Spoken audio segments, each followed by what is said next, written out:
Avant de plonger dans cette histoire incroyable, pensez à vous abonner à la chaîne et à activer la cloche. Ici, chaque récit a quelque chose à dire, et vous ne voudrez pas en manquer un seul. Une femme noire est empêchée d'embarquer dans son propre jet privé mais l'agent est renvoyé en découvrant qui elle est vraiment. Ce matin-là, le soleil d'été baignait le tarmac privé de l'aéroport international de Savannah Hilton Head, en Géorgie.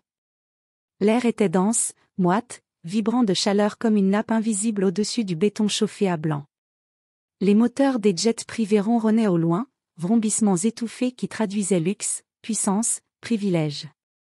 Le ballet des véhicules de golf, des valets en uniforme et des techniciens en gilets fluorescents s'opéraient avec fluidité, presque chorégraphiés, dans un monde où le temps coûtait cher et l'arrogance était monnaie courante. Alignés sur le tarmac, les appareils se dressaient comme des temples volants de verre et d'aluminium poli. Parmi eux, un Gulfstream G650 flambant neuf, aux ailes épurées et au fuselage étincelant, imposait le silence. Sur son aile, comme une signature discrète mais définitive, on pouvait lire en lettres argentées. AR-1. Un SUV noir s'arrêta lentement à quelques mètres. La portière s'ouvrit dans un léger clic. Ava Richardson en descendit avec élégance. Elle portait un tailleur crème, taillé sur mesure, dont chaque couture semblait souligner la rigueur de sa silhouette. Ses escarpins vernis effleuraient le sol, sans précipitation. Une paire de lunettes de soleil noires aux montures dorées cachait son regard, et un sac Hermès brun battait doucement contre sa hanche à chacun de ses pas. Sa démarche était posée, fluide, empreinte d'assurance tranquille. Elle n'avait rien à prouver. Et pourtant, dans ce monde, elle le savait, il fallait toujours se tenir prête. Le souffle chaud du tarmac faisait voler légèrement les pans de sa veste. Elle approchait de son jet quand un homme blanc en uniforme de sécurité s'interposa brusquement. Il était massif, le visage rougeaud, le badge de Blue Ski Aviation accroché de travers sur sa poitrine. « Madame » lança-t-il d'une voix sèche, autoritaire. « Vous n'êtes pas autorisée à être ici. Veuillez vous éloigner immédiatement. » Il avait parlé sans hésitation, sans même regarder ses papiers, comme si son jugement était déjà scellé. Son regard n'exprimait ni inquiétude ni prudence, juste du mépris habillé de professionnalisme. Ava s'arrêta à quelques mètres de lui. Elle enleva lentement ses lunettes, révélant un regard calme, profond, inébranlable. « Je suis Ava Richardson. Ce jet m'appartient. » Elle avait parlé posément, sans hausser la voix, comme si cette déclaration allait naturellement remettre les choses à leur place. Mais ce ne fut pas le cas. L'homme Mark Sullivan, selon son badge, la détailla alors de la tête aux pieds, lentement, avec une moue dubitative. Son regard s'attarda un peu trop sur sa peau, puis sur son sac, presque comme s'il cherchait une preuve tangible de son imposture. Il plissa les yeux, rictus au coin des lèvres. « Ce jet appartient à Madame Ava Richardson, justement. Et je doute fortement que ce soit vous. » Il croisa les bras. « Alors, soit vous reculez, soit j'appelle la sécurité fédérale. Je ne discuterai pas davantage. » Le ton était tranchant.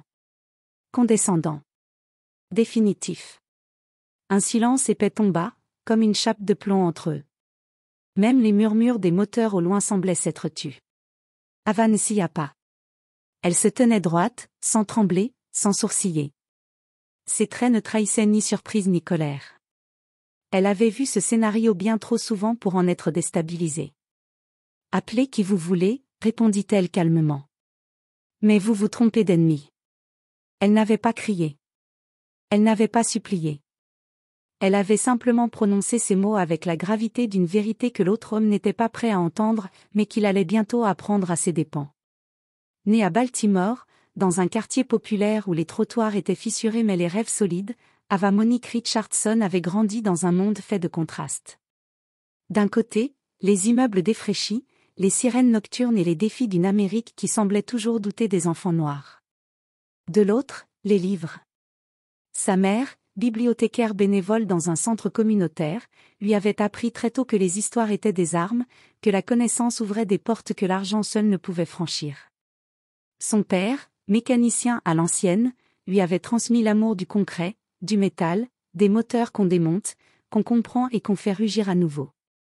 C'est dans ce petit atelier, entre les clés à molette et l'odeur d'huile, qu'Ava avait appris le langage des machines, bien avant celui des hommes. Elle était une enfant discrète, concentrée, presque mutique parfois, mais ses yeux suivaient chaque mouvement, chaque engrenage. À 10 ans, elle réparait déjà des tondeuses pour les voisins. À 12, elle modifiait les circuits imprimés des jouets électroniques de ses cousins. À 14 ans, elle passait ses nuits à lire des manuels de physique avancés, empruntés en cachette à la bibliothèque universitaire. Repérée dans un programme national pour élèves surdoués, Ava décrocha une bourse intégrale pour intégrer le prestigieux Massachusetts Institute of Technology, MIT. Elle y entra comme on franchit une frontière invisible entre deux mondes qui rarement se croisent. Là-bas, elle fut souvent la seule femme noire dans l'amphithéâtre, souvent ignorée, parfois méprisée. Mais elle n'en fit jamais un obstacle. Elle en fit un moteur. Elle se spécialisa en ingénierie aérospatiale, fascinée par l'idée de créer ce qui vole, ce qui dépasse les frontières du visible. Elle voulait prouver que même venue d'en bas, on pouvait construire ce qui allait vers le ciel. Après ses études, elle travailla chez Lockheed Martin, où elle mit au point un algorithme de stabilisation pour les jets privés, toujours utilisé à ce jour. Mais les murs de la hiérarchie masculine et racisée la frustraient. On lui donnait des responsabilités, mais jamais le titre. On admirait ses idées, mais on les signait d'autres noms. Alors, à 32 ans, elle prit un risque que peu osaient dans sa position. Elle quitta son poste et lança sa propre entreprise, Orion Avionics. Une start-up spécialisée dans les systèmes intelligents pour jets privés, qu'elle fit naître dans un modeste entrepôt du Maryland, avec 3 anciens camarades et une vision claire, révolutionner le ciel. Les premières années furent rudes. Les investisseurs la regardaient avec méfiance. Une femme. Noire. Seule. Qui parle d'intelligence artificielle embarquée et d'optimisation aérothermique. Beaucoup souriaient poliment. Puis refusaient de signer. Mais elle persista. Elle présenta ses prototypes dans les salons aéronautiques les plus exigeants, accumulant les distinctions techniques. Peu à peu, Orion Avionics devint une référence. À 39 ans, elle signait un contrat avec Gulfstream. À 42, elle revendait sa société pour 320 millions de dollars, tout en conservant 15% des parts. Elle devint alors une investisseuse redoutée et respectée, siégeant au conseil d'administration de plusieurs géants de l'aéronautique, dont Bluesky Aviation, l'entreprise responsable ironie du sort de la sécurité de l'aéroport où elle se faisait, ce jour-là, interdire l'accès à son propre jet. Elle possédait 2 jets privés, dont le AR-1, baptisé de ses initiales, un hommage discret à son père, Albert Richardson, qui avait toujours rêvé de voler mais n'avait jamais quitté le sol. Elle possédait aussi plusieurs résidences à Atlanta, Seattle, Zurich. Et malgré tout cela, ce que Mark Sullivan voyait en elle, ce jour-là, n'était ni l'ingénieur de génie, ni la chef d'entreprise visionnaire, ni la philanthrope discrète. Non. Il voyait une femme noire en talons, sur un tarmac réservé aux riches. Et pour lui, cela suffisait. Il ne vit ni le savoir, ni l'histoire, ni l'autorité naturelle. Il ne vit qu'un intrus. Une silhouette qui, selon lui, n'avait rien à faire là. Et c'est cette incapacité à voir au-delà de la couleur, cette paresse du regard, ce préjugé bien ancré, qui allait provoquer sa chute imminente. Quelques minutes plus tard, un SUV noir étincelant s'arrêta brusquement à quelques mètres du jet. Ses pneus crissèrent légèrement sur le bitume chaud, attirant quelques regards curieux. La portière arrière s'ouvrit avec un claquement net, et une jeune femme noire en sortit précipitamment, le téléphone collé à l'oreille, le regard aigu et déterminé. Elle portait un tailleur moderne, simple mais élégant, et un badge VIP pendait autour de son cou, signal clair de son accès privilégié. C'était Tasha Monroe, l'assistante exécutive d'Ava Richardson, réputée pour son efficacité redoutable et sa loyauté inébranlable envers sa patronne. Mark Sullivan, lança-t-elle d'une voix ferme, presque coupante, l'indignation perçant chaque syllabe. Je suis Tasha Monroe, assistante exécutive de Madame Richardson. Mark, surpris par cette apparition soudaine, la regarda un instant sans trouver ses mots. L'air lourd de tension, il cherchait une échappatoire, un argument à opposer à cette jeune femme à la fois calme et incisive. Vous venez de bloquer l'accès de la propriétaire de ce jet, reprit-elle, sans baisser le ton. Et pour votre information, le directeur de Bluesky vient d'être informé. Vous êtes dans de sales draps, monsieur Sullivan. L'agent tenta de réagir, le visage soudain rougi par l'embarras et la panique naissante. C'est une confusion? Je pensais que... Mais Tasha ne lui laissa pas finir. Vous pensiez que parce qu'elle est noire, elle ne pouvait pas être propriétaire? Le silence se fit encore plus pesant. La phrase, simple mais lourde de vérité, résonna comme un couperet sur le tarmac brûlant. L'atmosphère semblait figée, comme si le temps lui-même retenait son souffle. 2 pilotes, en uniforme impeccable, ainsi qu'un technicien de maintenance en bleu marine s'étaient arrêtés pour observer la scène. Leurs regards, mêlés de gêne et de consternation, témoignaient que ce conflit dépassait le simple cadre d'une dispute entre un agent et une passagère. L'un des pilotes, d'une voix basse, presque un murmure, s'adressa à son collègue. « C'est bien elle, Ava Richardson. Je l'ai vue à la une du magazine Forbes, l'an dernier. » Le technicien hocha la tête, les mains croisées derrière le dos. À ce moment précis, le talkie-walkie fixé à l'épaule de Mark grésilla violemment. Une voix autoritaire et sans appel ordonna. « Laissez passer immédiatement Madame Richardson. Rendez-vous au bureau du directeur pour un entretien disciplinaire. » Mark devint livide, son expression passant de l'assurance arrogante à la peur palpable. Il baissa la tête, incapable de prononcer un mot. Le poids de sa méprise lui tombait dessus, lourd comme un fardeau qu'il ne pouvait plus porter. Les yeux de Tasha brûlaient d'une détermination froide, tandis qu'elle se tournait vers le jet, prête à accompagner sa patronne vers la victoire silencieuse qui venait de commencer. Ava prit une profonde inspiration, comme pour se préparer à traverser une épreuve qu'elle connaissait bien. Puis, d'un pas sûr et mesuré, elle posa le pied sur la petite échelle qui menait à la porte du jet. Chaque marche était une affirmation silencieuse de sa réussite, de sa dignité, de son droit inaliénable à être là. Autour d'elle, le monde semblait s'effacer, les regards biaisés, les murmures à peine dissimulés, tout cela n'était plus qu'un bruit sourd au loin.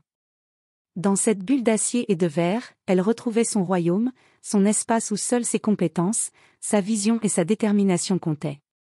Une fois à bord, elle se retourna pour faire face à Mark Sullivan, toujours immobile au pied de l'échelle, son visage marqué par la honte et la surprise.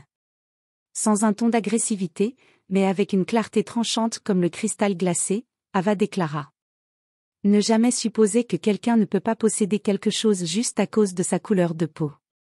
Elle fit une pause, pesant chaque mot, puis ajouta, le regard perçant. Vous venez de vous exclure de l'avenir de cette industrie. Cette phrase, simple mais lourde de conséquences, résonna comme un verdict. Il n'y avait pas de colère dans sa voix, mais une détermination froide et implacable, un rappel à une réalité que Mark avait préféré ignorer. Elle ferma la porte du jet avec un claquement net, presque théâtral, qui symbolisait la fin de cette humiliation et le début d'un combat beaucoup plus vaste. Quelques minutes plus tard, le Gulfstream G650 rugit, ses moteurs puissants rugissant comme un fauve prêt à s'élancer.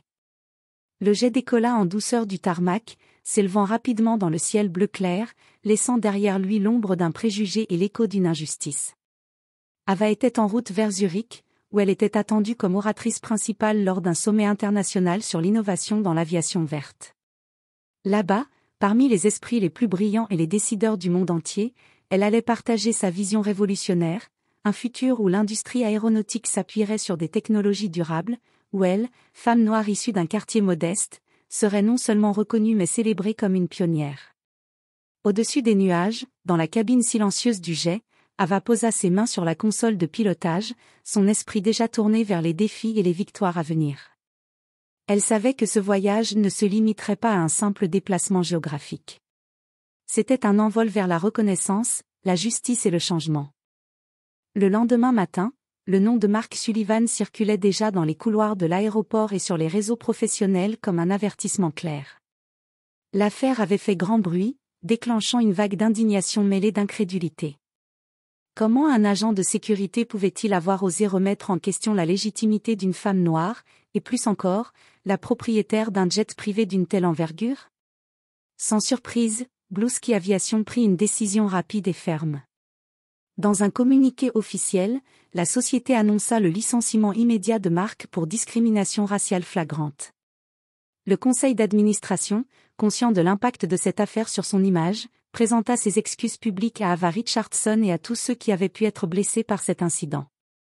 Mais ces paroles, bien que nécessaires, ne suffisaient pas à réparer un système profondément ancré dans des habitudes et des préjugés. C'est pourquoi Bluesky s'engagea aussi à revoir ses politiques internes, en mettant en place des formations renforcées contre les discriminations et les biais inconscients, et en lançant une campagne de sensibilisation destinée à tous ses employés. Pour Ava, cependant, cette victoire était à la fois importante et insuffisante.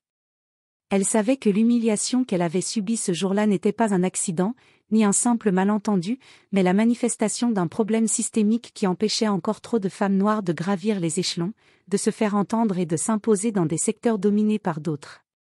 Une semaine plus tard, elle prit la parole lors d'une conférence à Atlanta, devant un parterre de leaders d'opinion, de jeunes entrepreneuses et de militants pour l'égalité. Sur scène, dans une salle aux lumières tamisées, elle déclara d'une voix ferme et posée. « Ce que j'ai vécu n'est pas un incident isolé. C'est le symptôme d'un système qui doute encore de la légitimité des femmes noires à occuper les plus hauts sommets. » Le silence s'installa, lourd de sens. « Je ne suis pas en colère. Je suis déterminée. » Un léger sourire éclaira son visage, celui de quelqu'un qui refuse la fatalité. « Je veux que la prochaine génération n'ait plus à prouver ce qu'elle possède. Qu'elle soit respectée pour ce qu'elle est. » Puis elle révéla son projet, la création d'un fonds d'investissement de 15 millions de dollars dédié à la formation et au financement des jeunes femmes noires souhaitant se lancer dans l'aéronautique, l'ingénierie et l'entrepreneuriat technologique. Ce fonds est un engagement. Un levier pour changer les règles du jeu, pour ouvrir des portes qui sont encore fermées. Il est temps que les talents soient reconnus, encouragés, et qu'on leur donne les moyens d'aller toujours plus loin. Les applaudissements éclatèrent, nourris d'espoir et de promesses. Ava avait transformé son épreuve personnelle en un puissant moteur de changement. Dans les coulisses, plusieurs jeunes femmes présentes prenaient des notes, l'œil brillant d'une nouvelle détermination. Pour beaucoup, ce discours allait être le déclic. Car au-delà des jets, des affaires et des noms, c'était un combat pour la dignité, la reconnaissance et l'avenir de toute une communauté. Quelques mois plus tard, dans une modeste chambre d'adolescente à Détroit, une jeune fille de 17 ans tremblait en tenant entre ses mains un ordinateur portable usé. Le bruit de la ville bruissait au dehors, entre les sirènes et le brouhaha incessant. Sur l'écran, un message soigneusement tapé était prêt à être envoyé. Madame Richardson. Grâce à vous, je crois que je peux devenir pilote. Avant, je n'osais même pas rêver. Votre histoire, votre force et votre combat m'ont donné l'espoir que, moi aussi, je peux prendre mon envol. Merci de croire en nous. Cordialement, Jasmine Carter. Jasmine était une adolescente comme tant d'autres, issue d'un quartier où les opportunités étaient rares et les modèles inspirants encore plus. Depuis toujours, elle regardait le ciel avec envie, fascinée par les avions qui déchiraient les nuages, mais elle n'avait jamais osé imaginer que ce rêve pouvait être à sa portée. Quelques jours plus tard, Ava Richardson, assise dans son bureau baigné de lumière, parcourut ce message avec une émotion contenue. Elle sentit au creux de son cœur la raison d'être de son combat. Elle ne répondit pas seulement par des mots. Elle prit une enveloppe élégante, glissa à l'intérieur un badge d'accès VIP à l'un de ses hangars privés, une invitation personnelle à visiter les coulisses du monde de l'aviation, un lieu où Jasmine pourrait apprendre, rêver, et surtout se projeter. La lettre d'Ava accompagna ce cadeau. Chère Jasmine. Ce badge est plus qu'un simple accès. C'est un symbole d'espoir et de possibilité. Utilise-le pour découvrir, apprendre, et surtout, pour croire que ta place est ici, parmi ceux qui osent s'élever. Avec toute mon admiration. Ava Richardson. Pour Ava, ce geste valait bien plus que tous les avions ou les millions amassés. Elle savait que ce n'était ni le jet, ni l'argent, ni la vengeance qui comptait vraiment. C'était l'héritage. L'héritage de la persévérance, du courage, de la transmission. L'héritage de celles et ceux qui ouvrent la voie pour que d'autres puissent s'envoler sans barrière, sans doute, sans jugement. Et dans ce simple échange entre deux femmes, une chaîne invisible se tissait, reliant passé, présent et futur, dans un ciel où toutes les couleurs avaient enfin leur place.